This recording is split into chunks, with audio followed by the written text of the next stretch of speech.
Hi everyone, and welcome to this fighting writing build video. Whenever I run fighting writing workshops in schools, one of the questions I get asked the most by the children is, how did you make these battle boards? How did you make everything that we are playing on? So what I thought I would do is put together a video building the latest arena battle board. And what I'm hoping to show is how it works, kind of the process I've gone through, but also the mistakes I've made along the way, so that the children can see kind of, it's okay, sometimes these things don't go to plan, and then how kind of change that and fix it and rectify. There are mistakes in there. If you're watching this as a terrain builder, be gentle. I know there are mistakes. I know there are things that kind of could be done in a different way, could be done slightly better, could be done slightly differently. A lot of this was kind of as I was going along, seeing how things worked. But I'm really pleased with the end result, and I think you will like it as well. Before we go into the video, I can't take credit for the kind of all the process and steps in here. I've learned so much by watching some amazing people on YouTube, some terrain builders, people like Luke at Geek Gaming Scenics, Luke Towen, Zorpazor.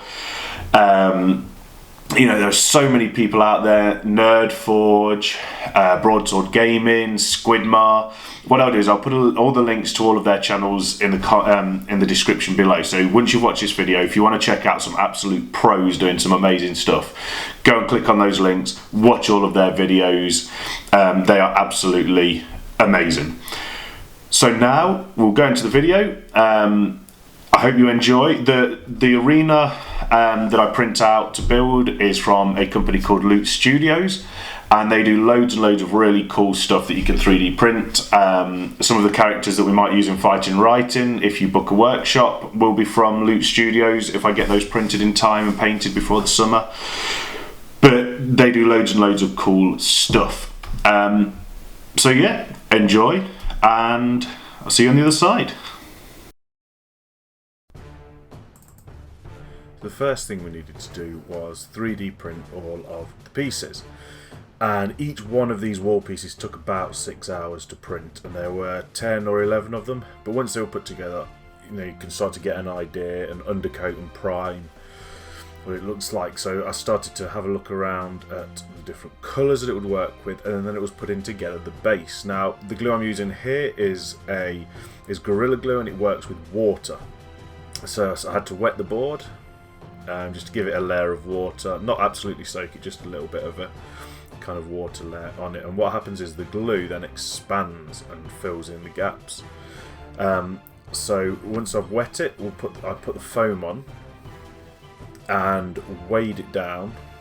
And what that does is it holds it in place, because otherwise, if you don't hold it in place like this, it all starts to buckle and bulge. Once that was done, took everything off and started to think about where I wanted the arena to sit on it. And once I'd got it in place, it was a case of just marking it out, checking that the characters could fit around the edge when they're fighting and writing, and then just marking out where it needed to go. Now, all of this work that I'm doing here ends up being wasted, but that's fine. That's one of the beauties of doing it, is that you're always changing your ideas. So what I wanted to do here was use the roller to give it a textured effect, so to make it look like stones leading up to where the arena goes in, and that works quite well. But what it will end up being covered later on, as you will see. And what I wanted to do here, I had this idea for the inside of the arena being kind of concentric circles of stones, slabs, and so I'm marking out where I want all the lines to be and then scoring them with a pen. And again, this worked quite well. It gave it a nice look. It was a little bit rough around the edges. It wasn't as perfect as I wanted it, but it did okay. But again, you'll see in a bit that I end up ruining it completely and having to do something completely different anyway. So this was just marking out all of the different tiles, and it's like this. It started to look quite cool. And then I took a big rock and just distressed it all, because no slabs are smooth, especially after all this time. But this is then where I start to make mistakes. So I wanted to colour it in brown to give it an undercoat, and you can see it starts to melt the polystyrene, which isn't great. And then I decide, the best thing to do, cover it all in watered down PVA glue. which is what this is. So give it a nice good coating, and then cover the whole thing with sand and grout to give it a nice solid coat. The problem is, of course, this filled in all of the cracks and made it look pretty terrible, even when I scraped it off. So I decided to use sculptor mould, and sculptor mould is a mix of kind of plaster of Paris and polymers, and it sets really, really hard. The good thing is, once you put it down, you can smooth it out and then use another roller. So this time I used a roller that was bigger slabs, bigger tiles, and put those into it. And this worked out really well. I was really pleased with this, and glad I changed it from my original idea. And once I put that on, and given that as kind of a case of, right, okay, checking where the arena's going to fit again, and then going back and sculptor moulding all around the edge so that we can kind of really fill it in. You can see there's some gaps between the wooden frame that I've put around the board, and so they were all filled in at this point. Everything was smoothed over, made it look really nice. You can see the tiles are still there inside the arena. Used some Yoo-Hoo contact adhesive, which is really, really strong glue, really strong smelling as well. So all the windows were open at this point because it was inside. So I opened all the windows, stuck it down, and then again just had to apply some pressure on the top to make sure that it stays down whilst it is setting. I wasn't sure if that would set at that point because the sculptor mould was still wet, or still damp, but it did, it's absolutely fine. So I gave that a whole spray down of the paint to give it a good undercoat. And then this is the ground cover. So this is a mix of normal soil from the garden and tile grout. And the tile grout helps to set and make it really, really solid once you sprinkle it all over. So my daughter decided to help me at this point, or one of my daughters, and so she started with the watered down PVA, and all we're doing here is just trying to cover all of the land outside of the arena this time, not making the same mistake as before. So we started to cover it all over and then pour over the tile grout and the soil, and that just gives a really good base layer of earth and dirt. And because it's got tile grout in it, that sets with the water, and that makes it look like kind of sets like cement. Really, it goes really, really rock solid, so that it's not going to get knocked off. Hopefully, when we are playing with it in classrooms with the fighting writing workshops. So I covered the whole board on the outside to give it that really good base. The reason we spray painted it underneath is just in case any of this didn't cover any of it, in case there were any areas that showed through, and then that brown, that kind of mustardy texture. Here we're using the Geek Gaming Scenic spray just to set everything down. This is a mix of varnish and water and Mod Podge, and that just sets everything really, really solid. Now was the time for quite a scary oil wash. So this is, well, it's not an oil wash. I didn't do oil wash because I didn't have oil paints. So this is brown and black acrylic paint watered down and then splashed over everything, absolutely everything, and then dabbed off. And what it does is it adds a layer of grime and dirt and fills in the cracks. You can see it makes all of the lines in between everything look a lot darker, and just it makes it look old, which is good. And here, so the next step was to dry brush everything, and dry brushing involves getting lots of paint onto one of these brushes, and once you've got the paint onto the brush, you then wipe most of it off onto the tissue. And what this does is it leaves enough on your brush, it will go wiping it off, it leaves enough on your brush to just pick up the edges of everything that you brush it over. So you brush it overall, I'm brushing, pretty much dry brushing everything in there. And it just picks out the edges, gives them a bit of a worn look, it gives them a bit of an age look. You can see it's just highlighting over the red bits as well, over the roof, over the tiles, and that went round everywhere. And then I wanted to start to add some variated, some kind of foliage. So at this point I've dry brushed everything, I've added the copper paint to the discs, I've painted the fabric hangings, the wall hangings, red on the inside, purple on the outside. I used contrast paints for those, and just a couple of coats of that. Nice little bit of dry brush on top, nothing really posh there. And this was a case then of using different types of flock, and flock is either normally made out of wood shavings or bits of sponge or things like that, and they just give the idea of foliage. So here I start to sprinkle them around just to give the idea of kind of gauze bushes, really thick bushes that are growing through, that the characters will be able to move over and around, but that will give the idea of greenery growing through. And again, that's all sprayed to seal it all down. And I think in the end I gave it about 4 or 5 different coats of the scenic spray,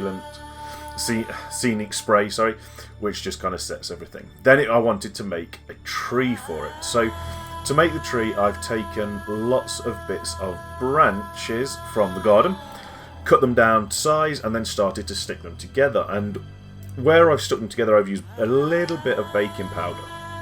So you stick them together with super glue, and I have put pins in between the branches as well, where I've joined them little metal pins. That just gives them a bit more strength. And a bit of super glue, and then sprinkle over some baking soda. And what that is, it just fills in the seam, hides the seam between where they're all joined. And I did consider spray painting the trees and, you know, highlight and painting them, but I thought, actually, you know what, they look really nice. Oh, making an absolute mess of that as I'm sprinkling it on. As you can see, this is, you know, where my clumsy fingers really kind of make everything a little bit harder. But once it had set, I went over it with a brown wash, and that then tied everything in as well. Made the white baking soda look a lot more natural, a lot more like the tree itself. Okay, so filled all of that in. And once I'd done that, I started to get these sponge pieces of seafoam and stick them onto the branches. I had a bit of trouble with the super glue, didn't really work, so I tried Mod Podge, that didn't really work very well, didn't hold it in place very well. So in the end I went back to the Uhu contact adhesive that I had used to glue the arena down to the board, and stuck them all on here. You can see that also pinned in are the black statues, which are going to come in a bit as well. So once I tried with the contact adhesive, everything started to stick a lot better. And I put a pin into the bottom of the tree so that I can attach it to the board, and also so I can hold it in place like this with one of the clips while I'm sticking everything to it and trimming it down. And that was really handy having it like that. So here are the statues that I have base coated in black basically, and then just gave it a dry brush like we did with the stones, but this time I dry brushed them with a brass paint. And it makes them look like they're brass statues. And I think this worked really well. And they were just super glued into place nice and easily. And so I went around and stuck all of those in.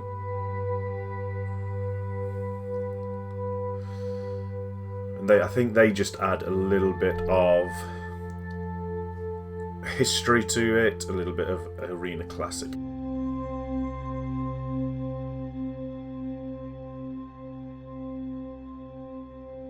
And then it was back to finishing off the tree. So I'd stuck all of the foam that had taken a few hours to set. I'd given it a few sprays of the clear varnish as well, just to kind of hold it in place and to make sure everything was firm. And then it was a case of spraying all of it with the polish, with the matte varnish. And what that does is makes it very sticky. And while it's sticky, I then sprinkle over all of the kind of flock that you can see in the tub. And what that does is it clings to the foam. And the reason I put the foam on rather than just the branches is the foam then ends up making lots and lots of little branches at the end of the bigger branches. So it looks more like a tree when it's finished. Rather than just having big branches with clumps on the end, this then kind of gives it more of a tree-like structure. So it's just a case of sprinkling all of that over it. And once that's done, giving it another spray of varnish, adding a few more on. And I then sprayed all this with a sealant as well. Then it's finding, right, where does it fit on the board, find a nice place, drilling a hole, pushing it in with the pin, super gluing it in. And then when that was set, going back with some Mod Podge and adding a load of leaf litter. And the leaf litter is just leaves that I took from the garden that were dry and blended them up and stuck them in. And then, so these were some statues as well, which came with the arena, pushing those in. And then adding some static grass just to give it a little bit more foliage as well. So putting down some basing glue, it went down a little bit thick in places, but it does dry out and it dries clear. It just took a little bit longer. And this was just a case of thinking, right, where would grass be? Where would these little tufts be? I wanted kind of an arid environment, but not a complete desert. It's not a complete sandy desert, you know, kind of think in ancient Rome it would have been dry and hot and gravelly, but it wouldn't be kind of Sahara desert sandy. So there would be some grass, there would be some tufts, and so put all of the glue down and then took the static grass applicator to it, which is a tool that you put like tiny bits of grass in and uses static electricity to help them all stand up, so you get a nice grass effect. And just went around basically and applied that around the board wherever I thought, you know, it would work well. I didn't want to overdo it because sometimes you can add too much and it's sometimes hard for the characters to stand on it if it's too tall or if it's too firm. So I didn't add loads, but I wanted to go round and just pick out little bits because I think it adds nice little splashes of colour. And then went around with a few tufts, stuck these in, so pre-existing grass tufts, and that was it. All done. Ready for the final roll.